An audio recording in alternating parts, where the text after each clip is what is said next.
Welcome back to the Gamer Gym podcast. I'm Patrick, And I'm Chris. and today we're going to be talking about game balance.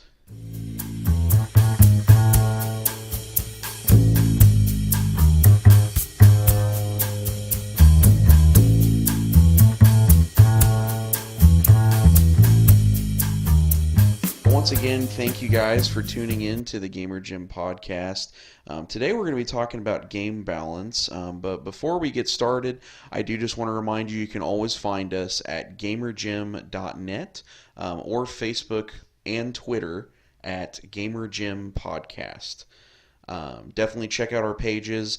We've got some information that we put up after every podcast, so if you want to know more information about some of the products we're talking about and links to other pages and stuff like that. So definitely check out our website. There's lots of cool stuff for you out there. So what have you been up to this week, Chris? Well, I've been playing a lot of Eternal because I was traveling and kind of doing some mundane stuff, so I had a lot of Eternal time this week. Excellent. I have actually got to play Zero Eternal for the last couple weeks, but I made up for it in playing some physical games this last week, which I haven't got to for a while. It's been fun. I didn't get to play any verses, but I got to build a couple decks. That Deadpool deck that we talked about with Net Launcher and Bishop, just... Oh, you didn't do the self-destruct device? I do have self-destruct device in there, but honestly, I played just, dealing out the hands. It feels really gimmicky. I'm going to have to play test with it some more, but it feels really gimmicky. I feel like the times that it goes off, you're going to be like, whoa, it happened. We did it. We got there. But I feel like that's going to be 10% of games. I don't know if it's worth the card slots, to be honest. But it is very Deadpool. I will give it that. Netrunner came in too. Right. And my wife smashed me at Netrunner. It was really embarrassing. I'm surprised she played. Yeah, no, and it's funny because it took us about 40 minutes to get through our first game. And for the first 30 minutes, she's going, I don't get this game. This is really complicated. I'm not having any fun. I'm having a blast. I played Corporation. She played Runner. So I'm just playing Control. And she's just aggressively destroying all of the plans that I'm trying to set in motion. I'm trying to figure out why she isn't having any fun. And then in the last 10 minutes, I think it all clicked because, I was going to ask if she had one of those aha moments. Well, it's more like, when you're playing a game and somebody's teaching you how to play and you transition from going, at first, it's, hey, I don't know what this does. You need to tell me what this does, and you show them the card. Yeah.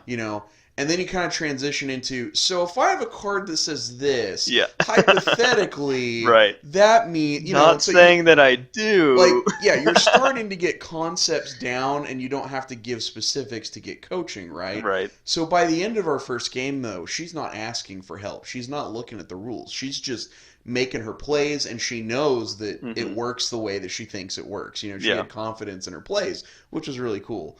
But yeah, so for the last 10 minutes, she was playing that way, and she smashed me. I had 2 points, and I actually, in trying to save myself, had to forfeit the agenda that I did have in play to score. Yep. And so I had to give up the points that I had, trying to not lose the game, and I still lost the game. So it was 7-0. She just took totally everything from me. you. Yeah, it was bad. But it was a lot of fun. I am trying to get other people to play this game with me. I'd like to at some point, but I haven't gone a lot. It's true. I can't believe this game has been around for 5 years and I've never even heard of it. I knew it existed, but nobody told me it was this fun. Yeah. All right, so today we're talking about game balance, and you said you had a story to kind of introduce us on this topic. Yes. So like I said, for the past week I've been playing a lot of Eternal. They had a new scenario release that is kind of like a mini storyline expansion.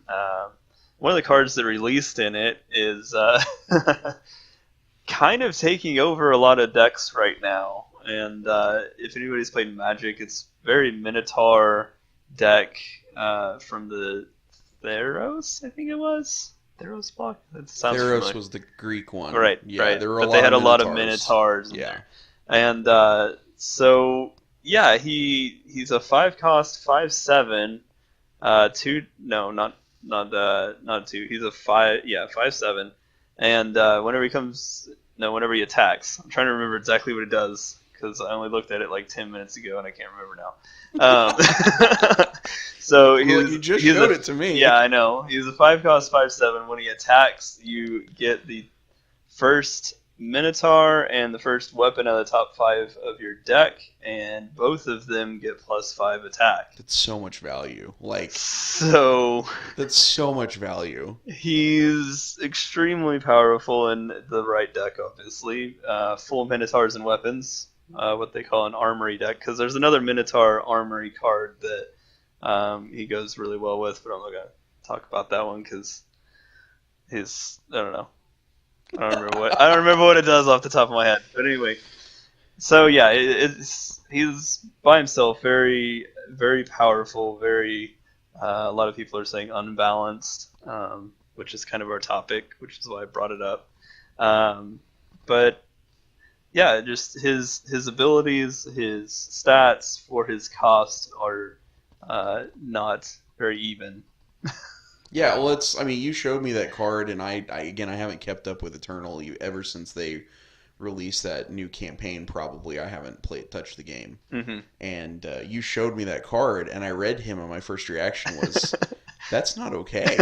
And then I read it again because I went, maybe I just misread it or something, filled in text in my head, or whatever.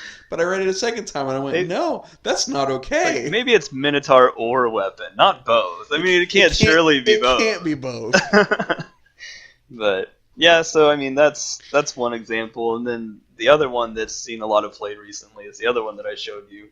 It's a 5-cost 2/2, which doesn't seem very great, but he has 2 abilities that if you meet the threshold on them, one of them doubles his stats every turn. The other one, you play a copy of him every turn. So he turns into a 4/4, and you get a copy of him, which is also a 4/4. And the next turn, you get 2 8/8s because they double, and then you get 2 more 8/8s, and it quickly escalates. Yeah. If you don't keep him under control, very early, then you basically just concede at that point. Yeah, it's pretty hard to keep up with something like that. What was the card in Magic that was like that progenitor mimic? Yeah, I think it was. Yeah, but yeah, that one, the tokens couldn't copy tokens. I think it was a Sphinx, wasn't it? Progenitor. Well, I'm talking about from Return to Ravnica. It was okay. Progenitor Mimic. Gotcha. And it was the flying. He was basically a clone, but he also had his clones made clones and things like that. Yeah. It was bad. Fun times. So since we're talking about something that isn't balanced, what is balance? Like, how would you define game balance? For an entire game, balance. Basically, like the other day, we talked about meta, and a balanced game is to where nothing really completely overpowers everything else. Everything has a fair chance of, well, maybe not everything, but a decent amount of things have a fair chance of winning against other popular decks or popular play styles. My opinion, I guess. That makes sense. I mean, that's kind of what I was saying last week when I mentioned to John that I don't like silver bullets. Right. And he's very much in favor of silver bullets. He thinks that they fix a lot of problems and make things fun. But I feel like the problem that I have with silver bullets, which we'll get into this, is I feel like they limit design space from a balanced real standpoint. Quick, just for those listening, what is a silver bullet? A silver bullet, it's a good question. A silver bullet is something that is quite obviously added to the game to deny or turn off this one other thing. To fix a problem, so to speak. So, arguably, we keep going back to Magic just because we played it so much, but there is a very solid argument that you had Planeswalkers show up in the game, and these cards very immediately became just powerhouses. Every single one of them was a ridiculous level of power. Even the bad ones that nobody plays because there's better ones out there. The amount of power, the amount of power that is just on one card is insane. And so, a few sets into this, they start printing cards that say destroy target planeswalker Mm-hmm. or exile target planeswalker, or things that were destroying permanence as a card type Right. became more prolific. And it was obviously to answer planeswalkers. Yeah. Because, they kept running into this problem where when you draft and the other guy pulls a planeswalker, Yeah. yeah, good Game luck. over, man. Yeah, good luck. Um, but it's when you have something that's very specifically set aside to stop this one thing. Yeah. And I don't know that I would consider those to be a bad silver bullet, because in Mm-hmm. that case, having removal for a new card type, Right. that's something that Magic has had established. That's something that they Yeah. needed and stuff like that. But the fact that it didn't come till 3 or 4 sets later made it feel very much like a silver bullet. Yeah. Because what was the one in Return to Ravnica? Dreadbore? Yes. It was one black, one red, and a colorless, and it destroyed target planeswalker or creature. Mm-hmm. And if I had $1 for every deck that played that, everybody Yep. who ever played Magic at the time would have to give me $1. Yeah. But $4 because everyone's running oh four. man, got me good. Yeah, I mean, and I look at balance as one. It's really easy for people to make meta calls and say that a game is unbalanced, Mm-hmm. because that happened with Versus. Yeah. People, as we talked about last week, Thorigins happened, Mm-hmm. and people said, "Oh, Thor's too good. He can't be beaten. Yeah. This game's unbalanced." That's not what the case was. The case was that Thor was obviously really good. Like, just looking at Thor in a vacuum, Right. he's a very good card. And people hadn't put in the time to figure out that there were very good other cards that Mm-hmm. synergized very well. There Yeah. were some really cool decks that came out of Gen Con. It wasn't the fact that the game was unbalanced, it's just that a lot of people noticed that one first. Right. So, an unbalanced game would be there isn't really a good solution for a problem. Exactly. So, Well, and something else that I feel like happens with with unbalanced games is when you're at a point where you can't play any style that you enjoy, Mhm. like, because there are a lot of different styles of play, Yeah. which we've talked about doing an episode on that at some point. But there's different games have different styles of play. You've got your aggressive, you got your control, you've got mid range, you've got combo. Like, there's all these different styles and ways to Mhm. play. And if you can't play in your style, then the game might be out of balance. That's a really good sign. And or you just haven't played that style, maybe. that could be too. But something that pops to mind when I think of an unbalanced game lately, although I haven't played it in a while, is Gwent. Mm-hmm. And I know you haven't played it a whole lot, but 2 or 3 weeks ago when I was still pretty up on it, Skellige, the purple faction, every time you face a Skellige deck, they've got these bears that do retaliation damage. They've got these axemen that get pumped every time you do it. Like, they have so many cards that just synergize so well. If the other guy's playing Skellige and you're not playing Skellige or Northern Realms, which was the only other deck out there that was viable, you were just dead in the water. Like, you didn't Yeah. have a chance, Northern Realms could beat Skellige a good portion of the time, but they would lose really randomly to other decks that didn't have a chance in the water against really good decks from Yeah. the other faction. And so what you had was, because it's a digital card game and we get instant results, Right. immediately, whenever people have a big tournament, you'd show up and it would literally be 60 to 70% of players were running Skellige. Yeah. That's not okay. Yeah. Like that, when there are 5 factions in a game Mm-hmm. and 70% of the people are showing up playing one of those 5, Yeah. that tells me that there's a problem. Yeah. Um, And they may not even be. It sounds like they may not even be the same build specifically. Just the there's same basically faction. 2. There's Yeah. basically 2 Skellige builds, and I mean, you get a couple or a little bit of variance obviously in them, but there's staples. There's these Mhm. bears, there's these axemen, and then from there it's Do you want to play? Well, okay, Hjalmar is a staple because he comes in. I think they lowered him a little bit, but it used to be he came in as a 15, gave you a 5, and if that 5 somehow happened to die, Hjalmar turned into he got plus 10 strength and became a 25. And so, I actually played this combo deck for a while where you had played Combi. And Combi was a board wipe. She blew up everything basically that Hmm. wasn't gold. And so you play Combi and it starts ticking down the rounds. And the round before it goes off, because they can't do anything the round it goes off, you play Hjalmir and it gives them this 5 giant.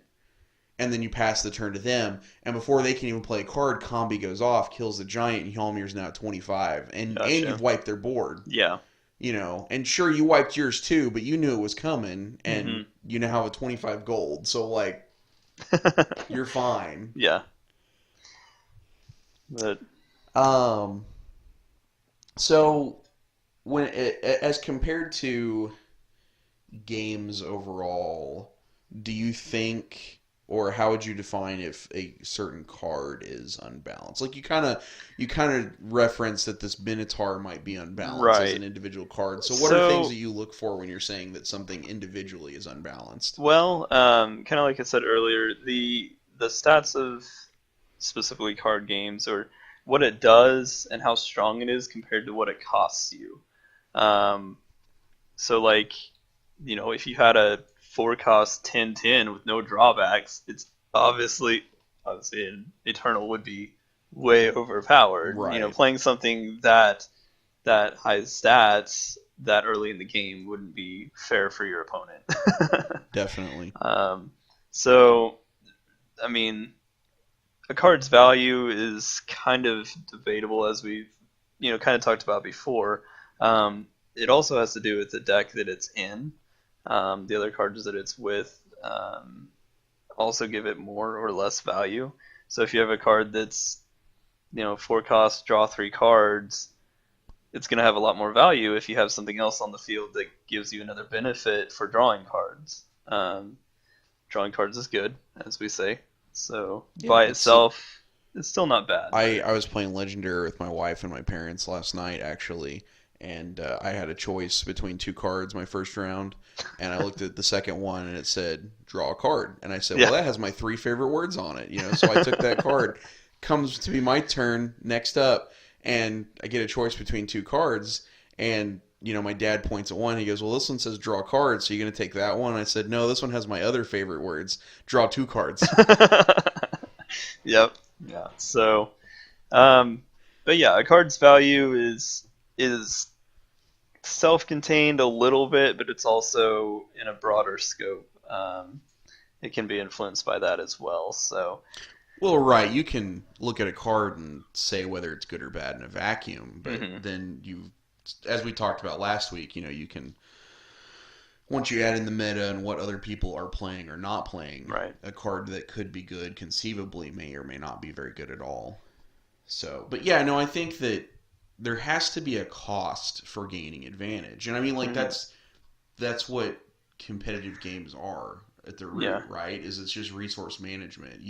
You're paying costs to gain something, hmm and you're trying to do that better and faster than your opponent. Right. And it makes me think we haven't played a lot of it, but I've watched a lot lately of people playing Star Wars Destiny, hmm and something that has really crept into the game since it came out is action cheating, because that game is very very structured in how you get this many dice, you get this many actions, and you do this much damage or effect on the board, right? hmm Well, there are cards that will let you cheat in actions, whether being equipments or things like that, Gotcha. upgrades.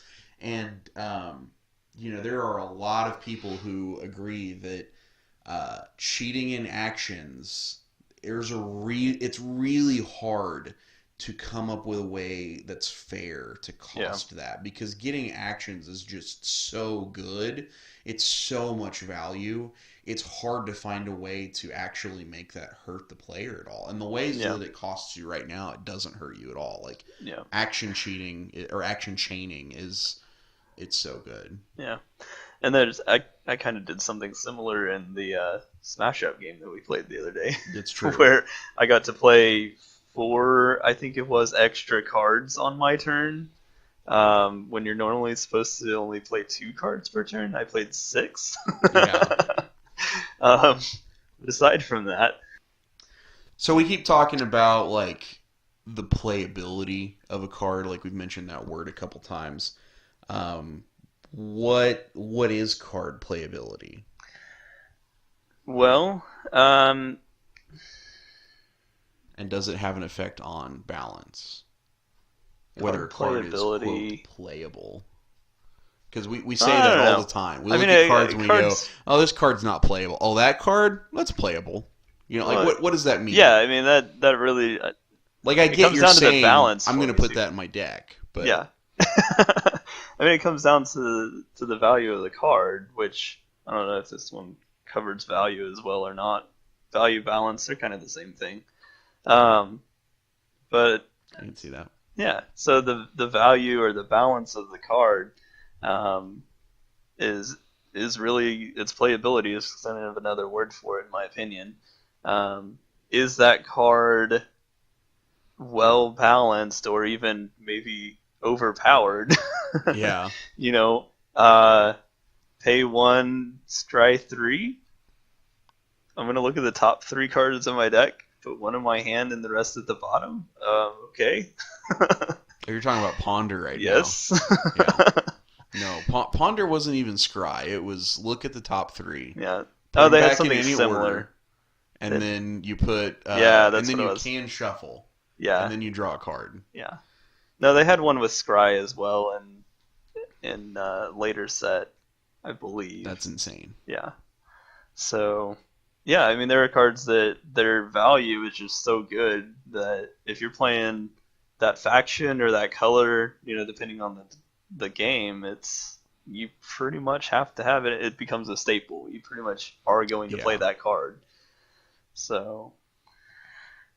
But, Well, and so, we keep talking about this in a bad light, and some of our listeners may understand this already, but why is a lack of balance bad? Like, why is it bad to have an unbalanced well, it game? kind of forces you to play certain cards or certain styles that you may not want to, just so that you can have some sort of competitive, deck or some sort of chance, I guess, in Right. the meta or the whatever you happen to be playing in. Yeah, So, well, I mean, like, when I was playing Gwent, there was a while there that I felt like I had to play Skellige whenever I do a ranked match, Mhm. Because if I played anything else, I wasn't going to make it.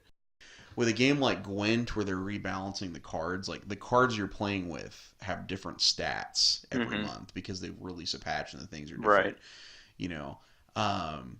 It really felt like they had a clear vision in mind for how a player was supposed to approach their game, Yeah. and they were very against some of the more creative decks that were out there. Yeah. Like, I don't remember the guy's name who came up with the deck, but I played it for a while, and it was a lot of fun, and it was called Spellitel.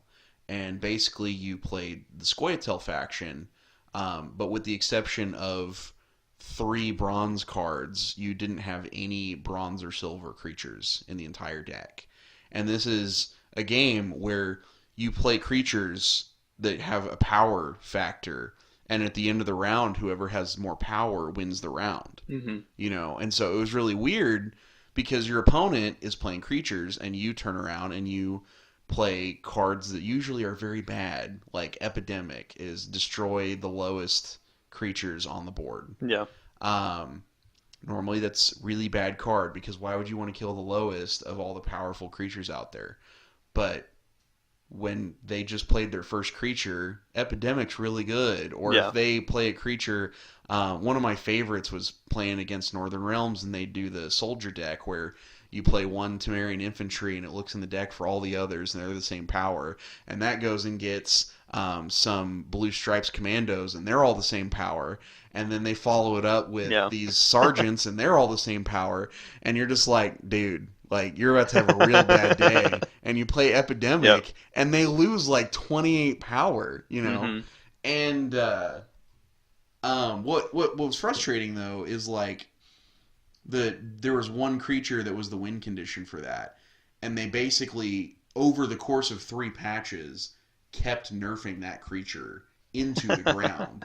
And so the deck is just not viable anymore. Yeah. You know? And it wasn't like it was unbalanced. It was tier 2 at best. Like you had no chance against the best Skellige decks, but you know it really felt like they were against some certain ways of playing. Right. And we've talked about that with Eternal too, where it seems like whenever somebody comes up with a very outside of the norm way to play, they're like, we're going to go ahead and patch that out real quick because we don't want anybody doing that kind of nonsense. Right. And, you know, with Eternal, it's designed by some of the best professional card game players in Magic and some other ones as well. Louis Scott Vargas is one of the lead developers, if you didn't know that.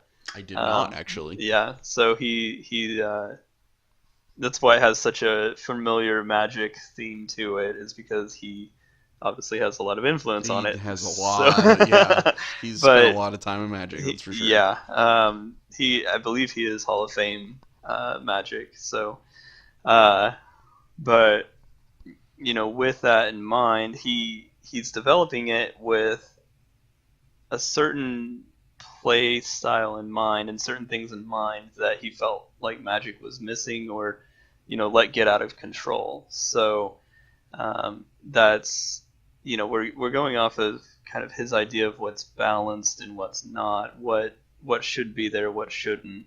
So from his professional standpoint. I mean, that makes sense too, because like at the root of it, you're always going to get, you know, the guys who made the game. They're obviously the ones with the most influence on the game, right? You know, like they designed it and stuff, and I think sometimes you get less of that when you're dealing with, like, Magic obviously has teams and teams of people that work on this, and you know, they have guys like Mark Rosewater that oversee everything, but there's no way that Mark Rosewater creates, you know, 300 card sets every 3 months. There's no way, you know.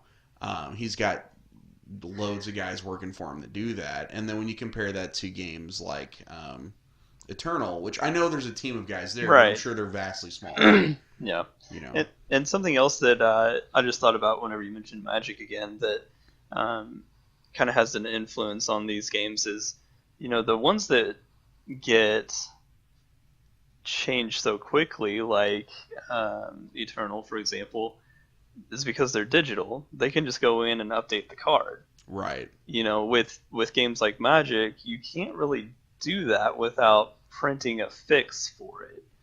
So, I mean, I guess that which kind is a real cost to the company. And you don't feel like you're giving much to the player because, hey, here's this card you already have. We're just going to print it again. Yeah. You know, like they do with Thanos. Ban and replace in versus... or you have silver bullets, like we mentioned earlier, that are printed. And Magic has done errata. Which we're kind of skipping ahead, but Magic has done errata where they have an online database of cards that when they make a ruling or they change the card text, like they've, you know, the way cards were written when they first started the game is very different from how they write it now. And so all of those old cards are errata to use keywords and things like that. And so, you know, there's a lot of tools that they can use to kind of correct that. But, I mean, the other thing that I worry about with balance, though, is, like, when games get out of balance, it can really affect the community negatively.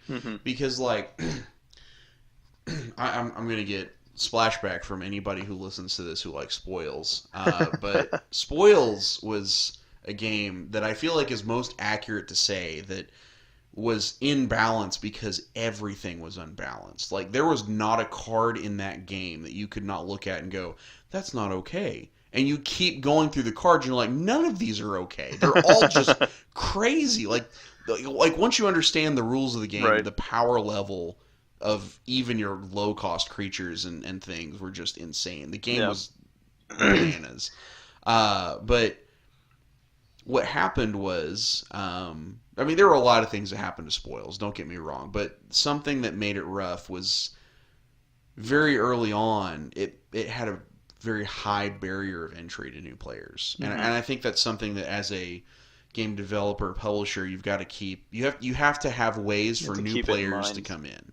Yeah. Because you're always going to be dealing with like, what's the word? Attrition.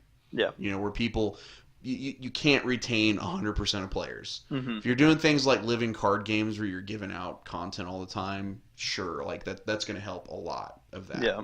But you can't retain 100% of people. You got to keep bringing in new people. Hmm. And I mean, at that point, we're talking about things that affect sales. And as much as we all love games, the guys who make these games do it to make For a the money. paycheck, And so, like, things that affect sales are very big deals. And so we're talking about game balance potentially affecting, the ability to sell a game that you're making. Because if the general consensus of your game is that it's unbalanced and that if you don't play this one way, you can't win, why is somebody going to go buy your game? Yeah.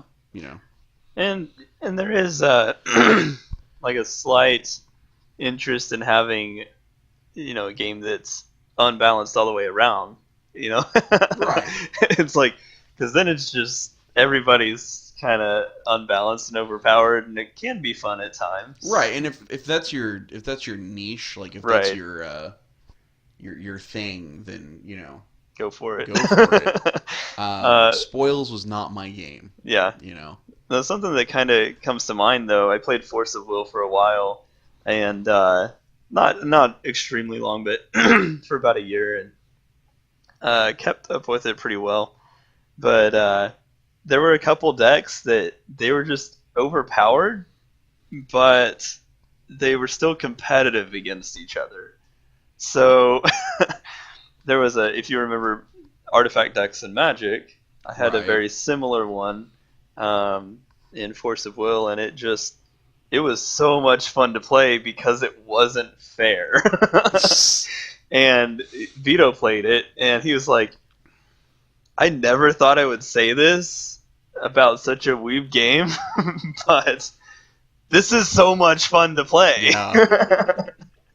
Because it felt unfair, like the things you could do in that deck. But now you're sounding like John last week, where he's like, a box of game comes with 100 fun chips. Yeah. The object of the game is not let you have any fun chips. And it's not that the game or the deck was unbeatable. It was just because it was doing so many things that you felt like were unfair or unbalanced.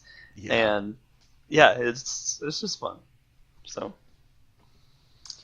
All right. So, we keep talking about competitive games here, but do you think that cooperative games can be unbalanced? After playing Smash Up, that's what it was. Yes. Smash Up is not cooperative, so I'm not sure how this applies. Well, I guess that's true. Okay, so let's go with Hobbit then. The Lord of the Rings deck building game. It can be unbalanced. I feel like if you play enemies, you're probably going to win, because a lot of the game is who can defeat the archenemy first. It is cooperative because you are still working together to beat the archenemy, but whoever beats the archenemy gets all the victory points from him. Not everybody. So enemies have a tendency to get attack power a lot quicker than the other playstyles in that game. Mm-hmm. So they're usually the ones to beat it a little bit quicker. So okay. I mean, that's just kind of my example of what I've played.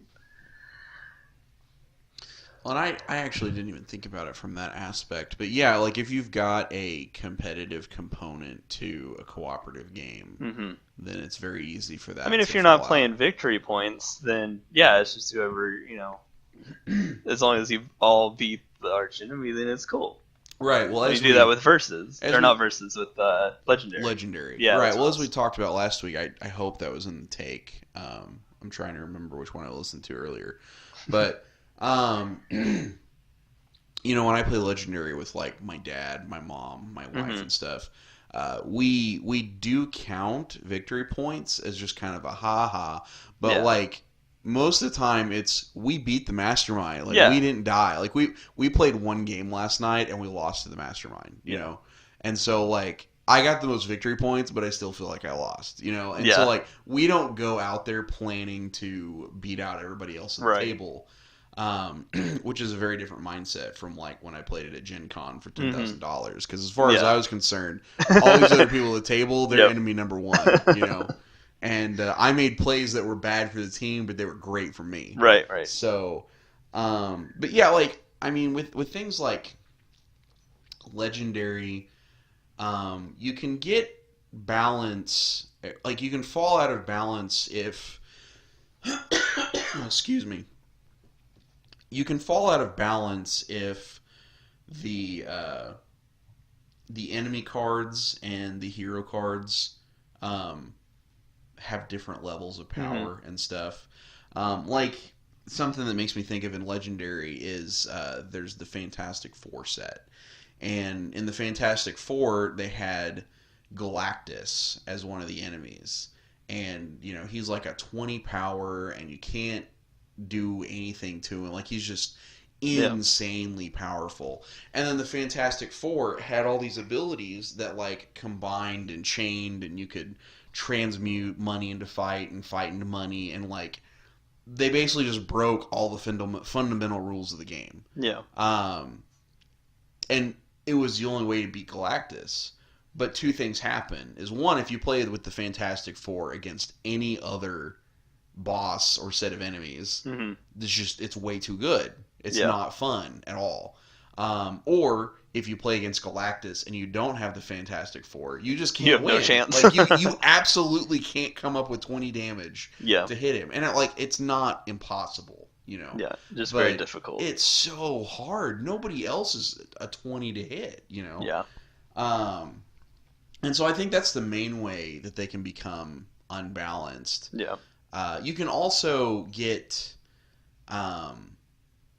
unbalanced kind of like between sets. Like my dad and I have played some of the Lord of the Rings living card game, Fantasy Flight, and that one is a lot of fun, but I think it's very important. If there's one thing that I could tell new people, is that when you start the game, don't start with all the cards you buy. Because my dad was like, he got the game and he just knew it was going to be good. He demoed it with other people. He knew it was fun. And so my dad dropped like $200 and bought 2 core sets and a whole bunch of the expansions and everything else. And we just started going through this thing at the beginning. But we've got, you know, almost 2 years of cards. Yeah. We didn't just start with the core set and add cards as the releases came out, like anybody who bought the game each month did. And so what happened was, at first, you know, everything was way too easy because we're using cards that invoke mechanics that don't even exist yet, you know? Yeah. And then we come back later, and because we haven't had to use these fundamental cards that wind up being really good and tested on later, we don't know how to use them. And so it's just, you get this really weird balance later in the game because, like, and they've added sets, and if you do it incrementally, it works. Yeah. But there's a reason they design that stuff in that order sometimes. Because when you add all these new features all at once, it changes the game. I mean, that's what you're doing when you're adding an expansion. Is you're changing a game you already know, and you're adding new stuff to it. Yeah. So that's what you suggested to me whenever I started with Versus too. Was, you know, don't take it all in at once. You suggest that to new people. Don't buy everything and then build a deck. Kind of start with the base set, and then start with one of the big boxes, either Monsters or the base set. The base set's great. Monsters is a lot of fun, but it's a little bit rougher than the base set is. And kind of work your way into it. Kind of like everybody else did. Yeah. So, but all right. So we talked about changes. What are we touched on this a little bit. What are some things developers can do to balance an unbalanced game? Yeah, we kind of talked about it throughout our little podcast here. But, you know, banning cards that are just, there's no real good solution for them other than to just take it out. Right. There's plenty of cards in a lot of trading card games that get banned over time. I mean, that's a hard decision to make though, because Oh like yeah. if we talk about a ban, like we talked about how they did a ban and replace with Hmm. Thanos. Well, let's not touch on that for now. Can you imagine if they just banned a card and that Yeah. was the end of the discussion? Like Right. you now have a team that's down a character. Hmm. Like I paid for this box of cards, and you basically said these 4 cards don't exist Well, anymore. here's even better when you're playing a game like Magic or Yu-Gi-Oh or Pokemon or whatever, and they ban a card. It could be a card that you spend a lot of money on That's true. getting a play set of because it's so good. And then now all of a sudden that card's banned, Valakut. I was gonna And say you don't have anybody out there who bought actually Valakut way back in the day. Valakut has been unbanned Yeah. as far as I know. Yeah, but But you still triggered them but from still, when it got banned yes, before. because it's just so good that there is no good solution for that card specifically. Yeah. With Thanos, for example, they were kind enough to at least reprint him in a newer set so that you have something else to use in his place. But Even though it's unusable. even though I'm sorry. I mean, I don't know who said that. it may not be as good. There have been other cards also. Cosmo, I believe, was the other one, right? Cosmo was banned and replaced. replaced. I'm actually very happy with what they did to Cosmo. Okay, Because so before it was you play Cosmo, and while Cosmo's in play, the targeted character doesn't have any card text. mhm. Which was cool. He was played a lot, like a lot. But we have since had Singularity printed. Mhm. And other characters like Doorman, who let us do things that characters enter and leave the field and stuff like that a lot. Flickering. Exactly. And so New Cosmo says the turn that he enters in, target character doesn't have any card text for Yeah. that turn. And so it's So you really can like, flicker Cosmo. exactly. So you can reuse the same And Cosmo just requires over a and little over bit again. more. He doesn't have as much power. He's not unbalanced by himself, but in the Right. right deck, he can. Yeah, he can A lot be. better. He absolutely can be. His synergy. But at the same time, I also think his ult ability was not costed well, because just passively muting somebody for Right. one, that seems too good. Yeah. So, So let's see. So sometimes they'll ban cards. Sometimes they will change its text, especially if they don't want to get rid of the whole card completely. And I saw this a lot in Force of Will. They would just errata cards, like I can't think of one off the top of my head, but they would well, just. Versus has done this too. Mhm. The one that comes to mind is Private Hudson from the Ah, Alien set, yeah. because I remember I got that card and I went, his ability's free? Yeah. What? It's not okay. Because his ability on the card says any combat, that's the end of the cost, Mhm. any combat, whenever a character melee attacks a character on your Yeah. side, you can stun them. Yeah. And So I'm you like, can do this for free. what? That's not okay. So, like, and that was actually a typo. They came out and said that was the plan, was it was supposed to cost a red, Yeah. but somehow they didn't wind up on the card. So that's errata. They didn't reprint the card. Right. But Well, they haven't had any you of know. these sets since then, have they? not for aliens, Yeah. because that's an aliens card. So we've actually Right. had Legacy, Right. Monsters, So they'll probably and Predator. they'll probably since save then. the reprint for another Alien. I mean, I don't know set. if we need a reprint. I'll be honest. Like Yeah. it's just a typo. Like I can handle it. Yeah. You know. But new people that don't go and look at it. I mean, that's fair. So, And we had another one in this Predator set where, which a lot of people haven't seen that one yet, but level 2 Jungle Hunter, I believe, it's either the wrong color or the wrong cost on one of his abilities, okay. and it's right in the manual because there's a picture of him in the manual, Yeah. and it has the right cost, but the printed card is wrong. Gotcha. So it's just stuff like that as long as you're doing your best effort to make people aware, or you have some kind of central site that you can talk about that stuff on. Yeah. Now, here's an interesting thing that I think is underutilized is how do you feel about like restricted lists? Restricted is where they limit how many copies of a card or unit that you can have. Correct. And yeah, I kind of agree that it's underutilized. your chances of, so like if you can only have one copy of a card or two copies, usually is what they restrict to, of a card in your deck, that is going to lower your chance of being able to use it for like a combo or, even seeing it for a match. And that I think helps a lot with cards that you definitely don't want to see more of, one per game. Yeah.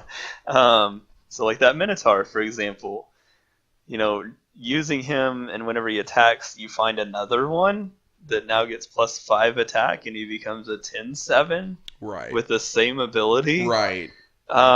You may put a restriction on him so that there's a lot lower chance of you finding another one in your top 5. Yeah. Well, and I mean, this isn't technically a restriction, but like, say instead of banning Thanos, they made his Gauntlet ability only usable once per game. Right. Like at that point, I think that is a very serious nerf for Thanos, because Gauntlet is still so savage. Yeah. But what made the Gauntlet so bad was that after you've had your hand blown up, 2 turns later, your opponent's going to do it again. Yeah. Because why is he going to let you recover? Why is he going to give you a chance? Right. But if he can only Gauntlet you once, then that changes the game entirely. Yeah. Gwent. I really like Gwent because they basically use a restricted list as their entire cost system, because there's not a resource like process in Gwent at all. You play a card, and like your actual cards are resources because you don't really draw that many cards in that game. Yeah. And so every time you have to play a card, it's costing you a card, and that's the big cost there. But like the golds and silvers are really good, but you can only have one ofs of any of your gold and silver cards, and you're only allowed to have 6 silver cards and 4 gold cards. I think, yeah. So whenever cards are playable, not playable, or they're balanced, I guess, it usually costs more to affect your opponent than it does to affect yourself. So if a card is, pay 3 to draw 2 cards, for example, it's usually going to cost more to make your opponent draw 2 cards. And if it costs the same to make your opponent do something, for example, you can pay 1 to sack your own creature, but to make your opponent sack a creature, it's usually going to cost you more to do that. Right. So that makes sense. I don't have any other closing thoughts on game balance. I feel like we covered it pretty well. I think so, even though it was a little scrambled. Yeah, definitely. So right here, we actually very optimistically put in a time slot for answering listener questions. We haven't got any yet because technically I only put up episode 1 yesterday. Yeah. So by the time this comes up, by the time this one actually goes live, we should have 3 episodes out, right?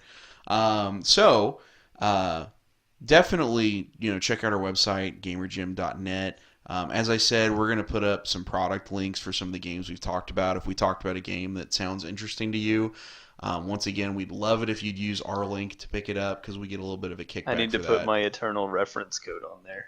Oh, yeah. And if you want to try Eternal, use Chris's reference code, because then Chris will get a lot of kickbacks. You get a free deck and free 3 packs of cards. Yeah, so you get benefits as well, but Chris also gets benefits that he would love to have. I get a draft ticket.